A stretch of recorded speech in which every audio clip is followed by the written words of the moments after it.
Le DAF Fresh Morning, c'est 104.5 tonnes de bonne humeur. Tous les matins sur Urban FM.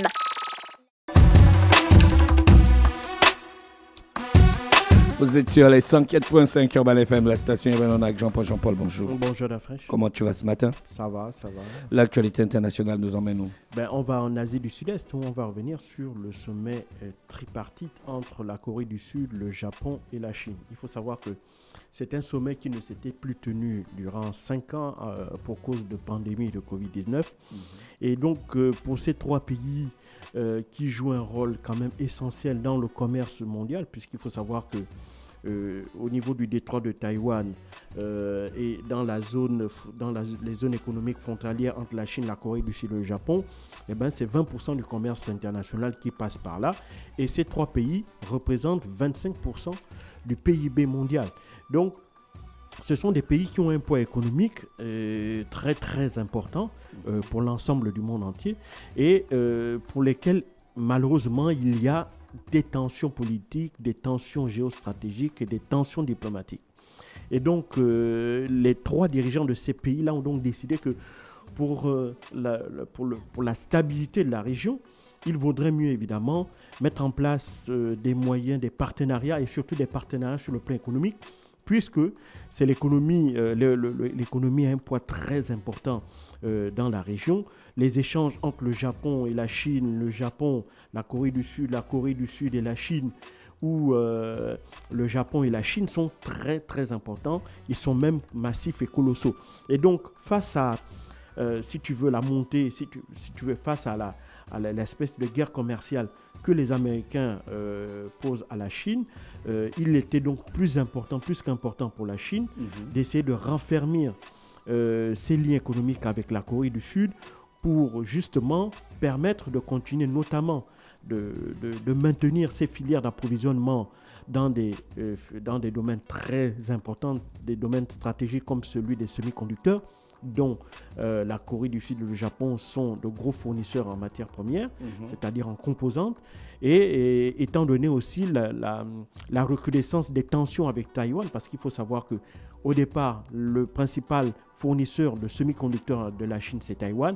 Or, avec la montée justement des tensions alimentées par les États-Unis et le fait que depuis d'autres pays, notamment des partenaires de Taïwan, comme les Américains ou les Européens, ont décidé eux aussi de développer, si tu veux, ces semi-conducteurs. Et ces pays-là sont en train de mettre un espèce d'embargo contre la Chine pour l'empêcher d'accéder à ces éléments, à ces composantes-là stratégiques, technologiques de premier plan.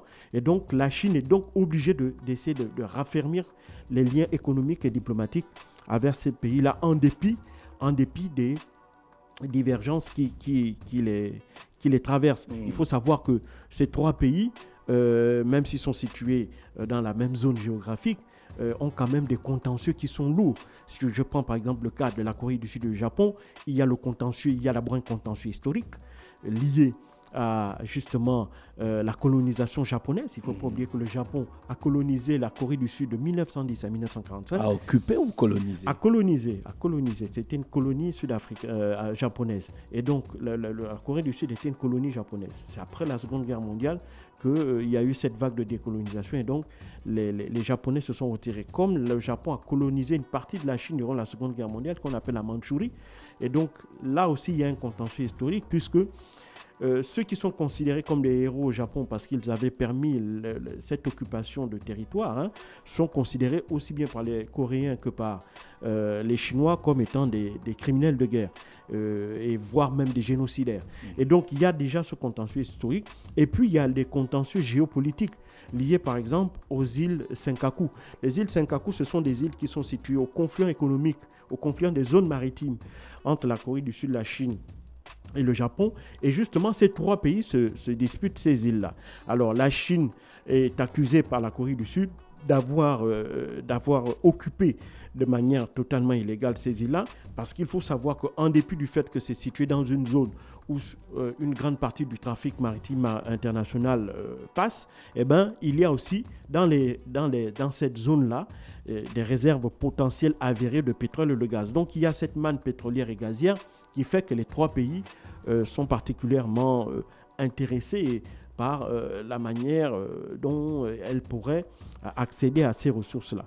Et donc, en dépit de ces contentieux, et puis aussi, il y a d'autres questions qui viennent régulièrement polluer les relations entre ces trois pays-là. Il y a la question de Taïwan, qui pour la Chine est non négociable. La Chine considère que Taïwan fait partie intégrante de son territoire. Or, Taïwan est soutenu par les États-Unis, qui sont des alliés de la Corée du Sud et du Japon. Et il y a aussi, bien entendu, la deuxième question qui vient polluer aussi les relations entre ces trois pays, c'est la question de la Corée du Nord. La Corée du Nord qui est vue comme une menace, qui est vécue comme une menace par le Japon et la Corée du Sud parce qu'elle détient l'arme nucléaire, mais la Corée du Sud, la Corée du Nord, dont la Chine est le premier partenaire commercial et dont les gouvernements successifs n'ont jamais condamné les agissements concernant notamment la violation des résolutions liées à son activité nucléaire. Mais en dépit de ces divergences-là, à la fois politiques et historiques, ils ont donc décidé que la meilleure façon de garantir la stabilité dans la région, c'est de raffermir les relations diplomatiques et surtout raffermir les relations économiques. C'est la raison pour laquelle, dans le communiqué final qui a sanctionné ces travaux-là, communiqué qui a dû être modifié, parce qu'il faut savoir que ce sommet tripartite s'est tenu dimanche et lundi, le 26 et le 27.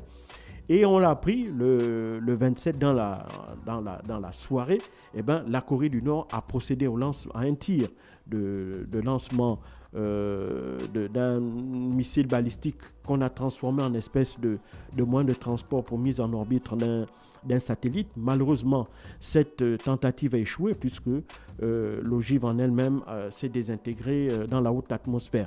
Néanmoins, ça a ravivé les inquiétudes aussi bien des Japonais que des Sud-Coréens sur le fait que la Corée du Sud continue de violer les dispositions, les résolutions des Nations Unies, de violer le droit international en notamment continuant de faire fonctionner son industrie nucléaire militaire et surtout en continuant à violer les résolutions, violer les espaces aériens de ces deux pays-là. Il ne faut pas oublier qu'en novembre dernier, la Corée du Nord avait procédé au lancement d'un satellite espion.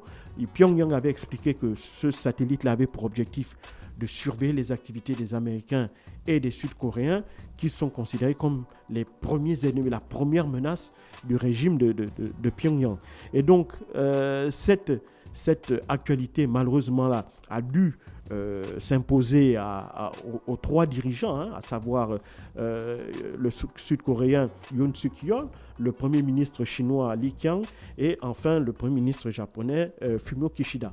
Et donc, ces trois hommes politiques ont quand même tenu à réaffirmer leur volonté de pacifier la région par le renforcement des relations économiques et diplomatiques. Et c'est la raison pour laquelle il y a eu, après les discussions entre les trois dirigeants, il y a eu dans la journée de dimanche un grand sommet dans lequel étaient réunis les chefs d'entreprise, les principaux chefs d'entreprise de ces trois pays-là, pour justement essayer de mettre en place, ou pour essayer de renforcer en réalité le partenariat économique dans la région. Parce qu'il faut savoir que entre ces trois pays, rien qu'entre 2021 et 2022, il y a plus de 250 milliards de marchandises qui se sont échangées entre ces pays-là. Et comme je l'ai dit, ces trois pays représentent 25% du PIB mondial. 20% du trafic maritime mondial passe par les zones internationales de ces trois pays-là. Et donc, il est important pour le reste du monde de s'assurer, notamment important pour l'économie mondiale, pour le commerce mondial, que cette région reste une zone de stabilité en dépit des tensions géopolitiques liées à la fois à la question de Taïwan et à la question de la Corée du Nord. Et donc ces trois pays-là ont donc tenu, en dépit du fait que ce sont trois régimes différents avec des partenaires qui sont antagonistes parfois, États-Unis, Corée du Nord ou bien Taïwan, mais à privilégier les relations économiques et à montrer que si l'économie est mise en avant, rien ne pourrait perturber la stabilité de cette zone-là qui est extrêmement importante pour le commerce international et pour l'économie mondiale. Donc même quand on ne s'entend pas, mais tant que c'est pour le business, on peut fonctionner. Ben oui, ensemble. bien sûr. Le business est plus important que tout. Et c'est ce qu'ont tenu à mettre en avant les dirigeants de la Corée du Sud, du Japon et de la Chine. Merci Jean-Paul avec nous ce matin sur les 104.5 Urban FM, la station urbaine dans l'UDA Fresh Morning. On repart en musique, on se retrouve juste derrière. Le Da Fresh Morning, c'est 104.5 tonnes de bonne humeur. Tous les matins sur Urban FM.